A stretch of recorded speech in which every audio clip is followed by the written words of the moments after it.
Hot diggity dog. Welcome everybody, this is Kingdom Rush Alliance. This is Kingdom Rush 5, the new game that's come out. And I want to give you guys a quick walkthrough here of the tutorial and kind of just give you guys a gauge of what's going on here. So first of all, the story. It's been a month since we arrived in this land looking for our lost king. After he was banished by Veznin, the dark wizard Dinas. It's gone! We found a place and set up camp to recover our strength. Cool, cool. And, yeah, everything's looking pretty great here. But, in peace, ... boars and other things rumble. But it seems that is over now. And it begins. We must fight. So, this is a tutorial level, first of all. So it's going to teach you how to play. They're going to teach you how to build an archer tower, in case you don't know how to do that. I really feel like, I want to give you guys a quick heads up here that I have played through the game already, so I kind of understand what's going on here.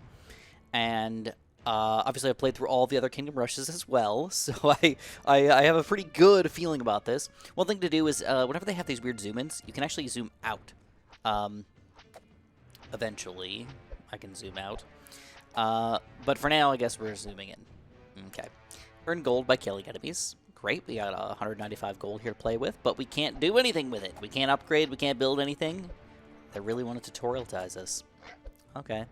There we go. We're moving on over to the exit. Don't let the enemies pass beyond this point. If they do, you're going to lose a life, all right? You only get 20 of those. If you lose 2 lives, you can still get 3 stars, so don't give up if you lose a life. It's kind of cool. And I think the first star is at like 11 lives or something, but I don't pay attention to that. We're a 3-star kind of family here. All right, so we're going to build a barracks, or a barrack. So I noticed that I've never...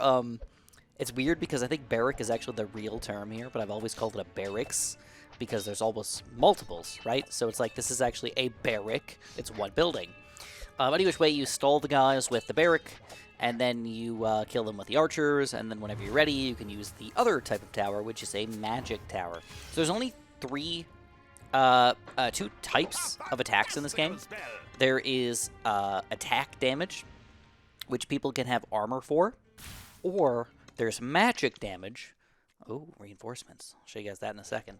Or there's magic damage, which people can have magic resistance for.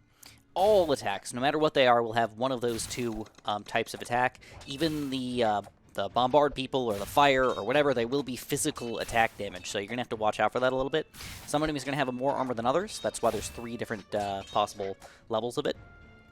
And it just means that will do less damage. It never means... I don't think there's a single guy in this game that is invulnerable, which is interesting, because in other games there has been invulnerable enemies that force you to go for a certain type, but not this game. So in addition, you've got reinforcements, which you can use by pressing the 1 button here. You just throw them down, or click on them, obviously. And then also a hero ability, which you can use by pressing 2 and then launching them over there. For these arrows, they're always going to launch backwards, kind of against the grain. So whenever possible, click kind of at the front of the group, and it will go backwards. Even if it's like, looks weird and it's kind of on the side here, you're going to shoot backwards with it. If you ever want to get extra gold, so you're going to notice our gold here is going to go up if we click this to go early, plus 28 gold.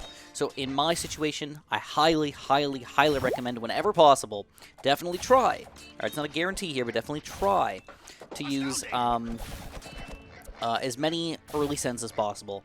Overall, I mean, even 200, 300 gold by the end of the game can actually matter. So, plus, you have to go faster with it, right?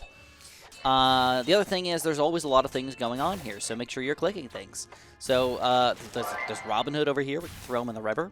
This guy's ham is burning, so we're going to say, no, put out the fire, bro. He keeps putting it back on, so sometimes you have to click more than 1 time. And this is how a lot of the achievements are going to be gotten, just by randomly clicking somewhere else on the map, and sometimes multiple times until eventually, something happens. So kind of pay attention to that. I'm not magic, I don't know all the achievements or anything like that, but I will try to get some of them kind of as time goes on. You might see me like randomly clicking on things. They hide little tomes across the map here that you can also click. I think in the first 6 levels, so it's going to be 1 tome on every level, so make sure you click those guys. And then sometimes they even give you special things like giving you extra gold and things. So a lot going on in this game already. You can also click on the enemy units to see what they're doing. So just a Hog Invader, low HP, doesn't tell us much about it. And then the Tusk Brawler, which has low armor for the first time. So if we click, we can't click on him. He's just got a level 1 armor, so it's not like it's intense or anything. So we got 3 stars here. Hurrah! Beautiful. Veznin? Easy now. I come to propose A deal. After what you've done to our kingdom, King Dina's eyes need to be opened. Okay, okay, so we're... He refused to see the danger infesting the kingdom. But let us find your king and put an end to this threat. Together? Okay. So yeah, we need to fight this alien monster thing as an alliance. So right from the get-go, we have allianced up. So I'm going to give you guys a quick kind of rundown of what's going on here. After pretty much every single map you beat, you're going to get a new tower or a new something, new hero, and you want to make sure you're doing something with that. So I'm going to show you guys the 3 little things down here, which may be easy to overlook.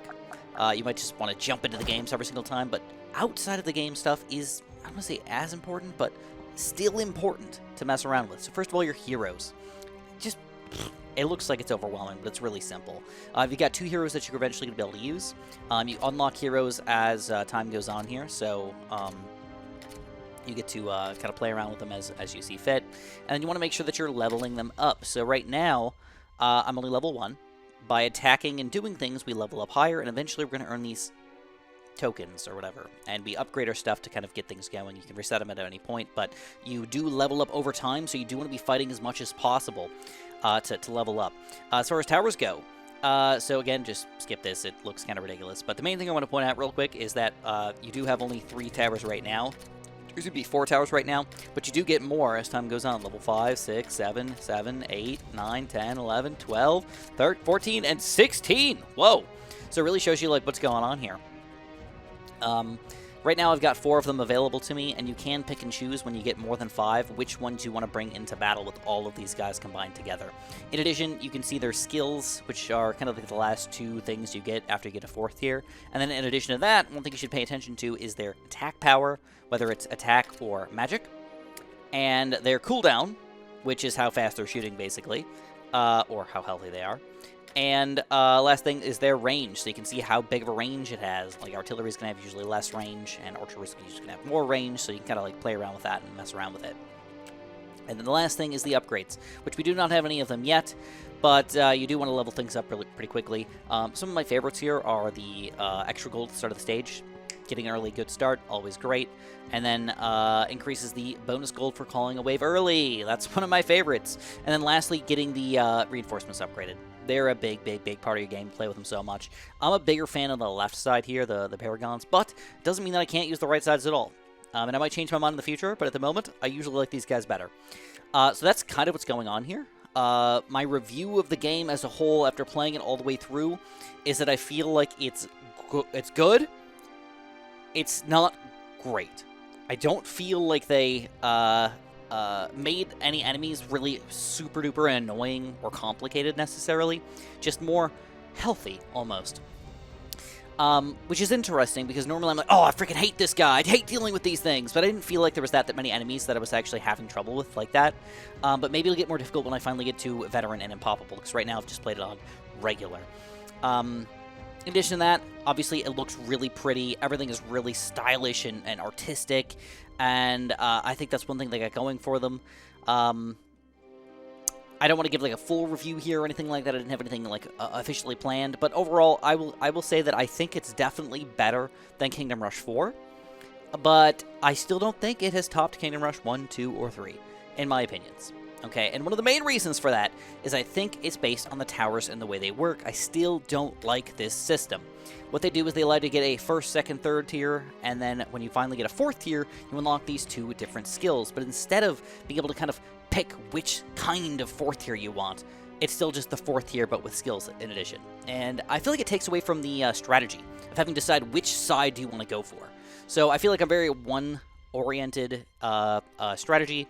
I have to go for certain things at certain times. It doesn't take away from it completely, but it does take away from it a little bit, and that's just, again, my opinion. Alright guys, that's all I got for you guys today on this tutorial video, but I will be playing through the entirety of this entire run here on normal first.